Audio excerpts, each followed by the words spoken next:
Remember to subscribe and hit the notification button to keep up to date with our latest videos.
Welcome, Roads Untraveled viewers, to the 2019 Honda HR-V Sport. Now, we are in Canada. The Honda HR-V comes in a few trim packages, the top two being the Sport and the Touring. So what you get with the Sport package to start are those black accented fender arches in all four corners. It's kind of an illusion that Honda's playing with this vehicle, which I kind of like with the Sport model. It gives the illusion that there's a larger fender, there's more ride height, you have more ride clearance if you're going off-road. They kind of pull it off. I don't mind it. What I do mind, however, are the black accented shark fin looking things, like a front splitter or something that Honda's trying to pull off on the front end of this car. I just don't think it works. Those are two different visual styles you're going with. Either you want it to look lower and more aggressive, which is what a front splitter does, or you want it to be more sporty and off-road like, which is what the fender arches do visually. So it's a little bit of a confusing trim package, or it's a little bit of a confusing vehicle in general to start. But that being said, other things you get with the Sport package above the three kind of base model packages that you get, maybe with front wheel drive or something, it comes with the roof rack, it comes with the sunroof, it comes with a leather wrapped steering wheel and shifter, which is awesome. Anything you're touching on a regular basis, you want to be nice to the feel and nice to look at, and it really adds in making this seem like a little bit more of a premium crossover, even though it comes at a base price of 28,000 Canadian for the Sport model. So you also get a little bit of tech with the Sport model. You get lane departure warning, you get blind spot detection, you get a really cool camera that comes on to show you your blind spot on the screen when you turn on your right turn signal. Pretty cool feature. It just, it comes in handy, but at the same time, it's one of those new features where it's kind of there's a give and take to it, because over time you become reliant on those, and then when you jump in other cars that don't have this technology, and you start forgetting to shoulder check, which I think is a fundamental key movement that should never be forgotten about ever, even as cars go progressively more and more towards autonomous driving. But that being said, it's got a little bit of tech that comes with the Sport model, or the Sport package. For the Touring package, the biggest visual change, in my opinion, are the LED lights on the front. They replace the standard fog lights that are kind of on the lower half of the bumper, and it just makes it look a little bit more premium, once again, a little bit more executive. It has a much sharper look going down the road, and it takes away just a little bit of that feeling you get with the Sport package of an off-road feel. So the wheels are slightly different when you go from the Sport package to the Touring. Here on the Sport package, as you guys can see, there's blades, and then the kind of inner lip of the wheel is gloss black, whereas on the Touring model, they just become gray. So I don't know what that's kind of trying to achieve. I guess Honda thinks it looks a little bit more sporty on this Sport model. I mean, that's a given. But at the same time, it's minor changes like that kind of differentiate just the Touring from the Sport. Although, in terms of your powertrain under the hood, as well as your drivetrain and the all-wheel drive system in this car, it doesn't change. From Sport to Premium, it's basically just visual changes here and there that make the transition. Interior is another big thing. Actually, you do get leather seats in the Premium. That is probably the largest difference. That and the LED lights in the front, I think, are the two biggest changes with the Premium package. But other than that, it still has the standard 1.8 liter naturally aspirated 4-cylinder engine up front. It still has, for the sport and touring packages, real-time all-wheel drive, and it actually has a very cool screen over here telling you in real time where the power is being sent, how much to the front and how much to the rear roughly, and it shows up as these cool kind of blue arrows that gradually fill a meter as power is being delivered. So in effect, when you go full throttle, the meters fill up all the way in all 4 tires because your full throttle and all-wheel drive needs as much grip as possible. Or if you're just cruising on the freeway with very little throttle, you will see that the power just disappears from the rear end and it is effectively a front-wheel drive vehicle. But I've been actually very surprised, if this graphic is correct here, at how little throttle it takes to activate torque going to all 4 wheels. If this is accurate, then you really will only be, if you're cruising 80 kilometers an hour in top gear, it's front-wheel drive right now, but just give it a little bit more, and that was all-wheel drive. Front-wheel drive, all-wheel drive. Front-wheel drive, all-wheel drive. So it's very seamless, and no, we do not have time to actually take this off-road, but let's be honest, you guys, the HR-V is a crossover. These vehicles, for 99% of people who buy them, will never see a true off-road trail or even a condition that is even remotely dangerous or would require off-road, like a full all-wheel drive system and this added ground clearance over, let's say, a hatchback, which would handle better than this. Sure, you might hit a patch of snow every winter, or you might come across some mud or gravel, but a good set of tires in most case scenarios for your average person is going to go a lot further than the need for an all-wheel drive system. That's just my thought on it. I don't think you need a crossover. I don't like this market. Generally, I don't see who is in need of this other than the fact that you feel safer sitting higher up. But then again, that's not a knock against Honda. I'm just frustrated with the crossover market because this is an extremely small and tall vehicle. Like, it's a lift, it feels lifted, just a little bit over a hatchback, but it doesn't feel like an SUV. I wouldn't not be confident in taking this rock crawling or any normal place I would take a full-sized SUV. I just don't, especially because it does have a CVT transmission, which I don't think is ideal for low speed, sending torque to different wheels. I think if you have locking differentials or like a transfer case, for instance, like in the Jeep we filmed recently, then you have legitimate off-road capabilities with a legitimate gearbox designed for that. This is kind of trying to be a middle ground, which I get it. That's what crossovers are. I do get that. I really get that. But for me, it's better. This HR-V is better at being a daily commuter. With the CVT, it gets amazing fuel economy. I have it on econ mode all the time. But anyways, it's a lot better at being just a daily driver in a comfortable vehicle. It's really great. It doesn't have any blind spots. It drives really smoothly. All of this interior stuff is really lined out nice. It's got a traditional gear selector here, which I'm very happy with, honestly. I think that's a great move. And these touchscreen buttons here, while they look good, they do look very good, especially when the car is off. And when you're in drive or sport, it's not a problem. You can reach all of them and they have good feedback and they're responsive. But a problem happens when you put it in park and you have to kind of reach your fingers around to get to certain buttons. It becomes a little bit awkward, and it's just something I noticed. But other than that, there's really nothing bad I can say about this car. I think seamless is the word that would describe this vehicle best in terms of its looks, exterior, in terms of the interior layout, in terms of the features and the goal that Honda's going with this HR-V.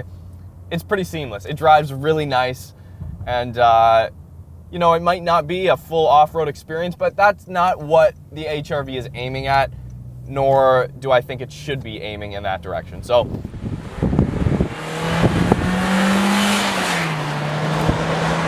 go back to the beginning, back to the beginning. We can't start and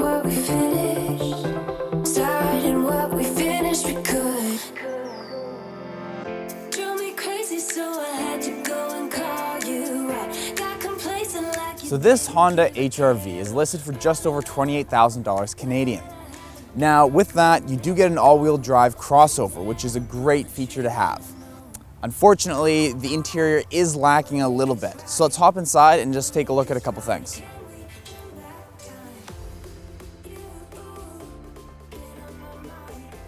So to start off with, I'll go over a couple things that I actually really like about this car.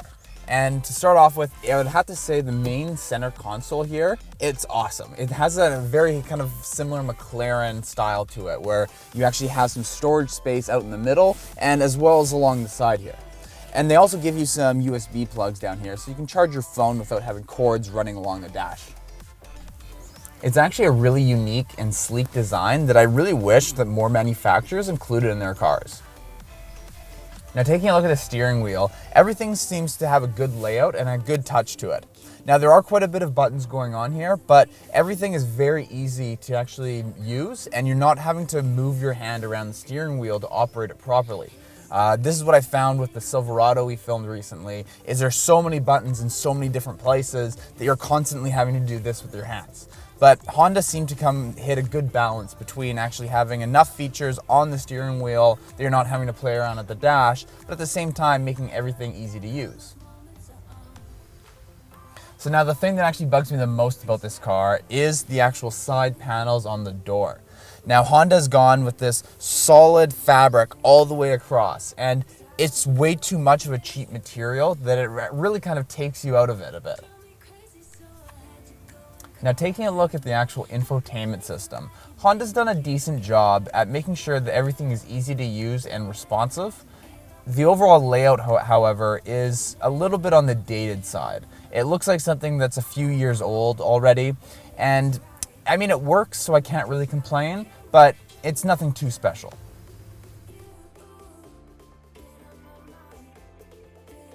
So the seats in this car overall, they feel quite nice. Unfortunately, this being more of a stripped out model, they have no power seats whatsoever. So you're left with the manual option. Now, it's not the end of the world because especially if you're the only one driving the vehicle, you only really adjust it once in a while. But that being said, it's always nice to have the option to actually have the electronic seats. Now, I do have to point out a very strange design choice, and that's with the vents they have right in front of the actual passenger seat. I don't really know what Honda was going for with this, but you have 3 horizontal vents side by side, which takes up basically almost half the car. So this being a crossover, daily driver type vehicle, you obviously have a number of cup holders. Now, Honda's actually given you 2 more that's kind of a cool design that I haven't seen before. What you do is you hit the button and there's a spring-loaded trap door that closes underneath and you have a rod that sticks out. So you can actually transform this normal little cubby hole here to 2 additional cup holders, which I think is a really cool feature. Finally, there is one other feature I wanted to point out, which I thought was really cool.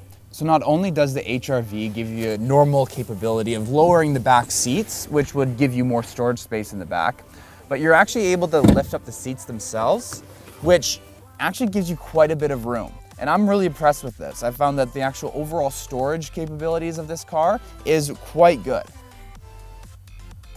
So all in all, this car is pretty stripped out. There's nothing too special going on in the interior at all. But that being said, if you're wanting a crossover that's all-wheel drive, there's gonna have to be some compromises. So you're definitely not gonna get as luxurious of an interior as you would find in the new Mazda 3. At least with this car, the space that they have given you is well thought out and well designed. So you have a lot of storage options, and the car overall will be very versatile for just moving around everyday life. So let's hop back in the car with Marcus and finish up the review.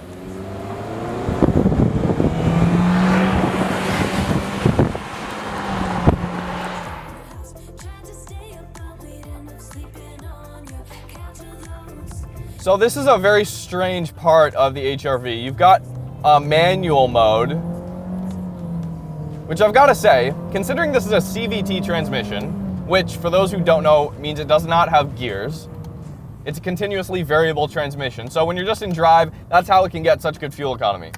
I've been in sport just because I want like a little bit more instant throttle response, but it does a really good job. Theoretically, a CVT is the most efficient way of delivering power from a gasoline-powered engine to the wheels, theoretically.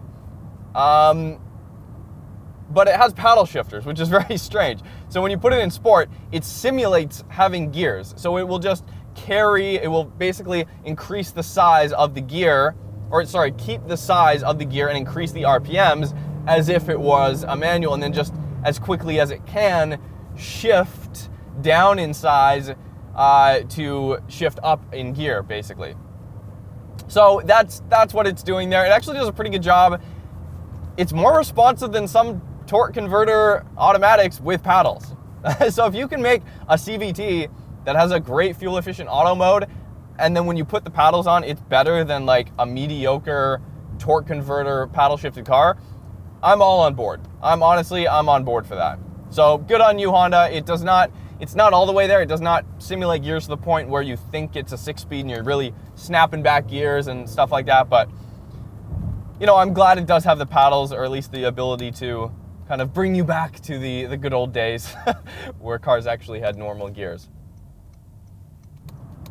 I think for the price, you're much better off going with the Mazda 3 all-wheel drive hatchback. That just has to be said. Most people don't need the ride height. If you can justify the ride height, and I mean really, truly justify the ride height as being a more like a cost thing that you want to put your money into, the Mazda 3 does have a nicer interior. So that's where my argument comes in. If you're going, and it's got probably just as much cargo space. It's just this is a little bit lifted, and it has more of a kind of streamlined visual look to it, although I think the Mazda 3 does look better than this. You kind of have to cross-shop hatches with crossovers. If they're both all-wheel drive, similar power, NA inline 4s, automatic, they're very similar. So that's my suggestion. Just out of the brand new cars that we're just starting to drive on the channel, that would be my thing, because the all-wheel drive Mazda 3 is around $28,000 as well, with a couple options. So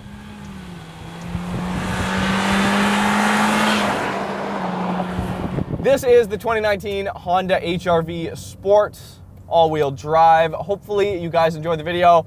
If you're new to the show, we film all kinds of vehicles, especially as of late. We have been shooting brand new cars, sedans, crossovers, pickup trucks, as well as highly modified aftermarket, like high horsepower builds, big turbo cars, JDM cars, all of this special stuff that I find interesting from an enthusiast perspective. We just put out a really awesome video on a GT350R Shelby. You guys should check that out, as well as a turbo Subaru GC8 import. So check those out. Subscribe if you haven't already, and we'll see you guys next time.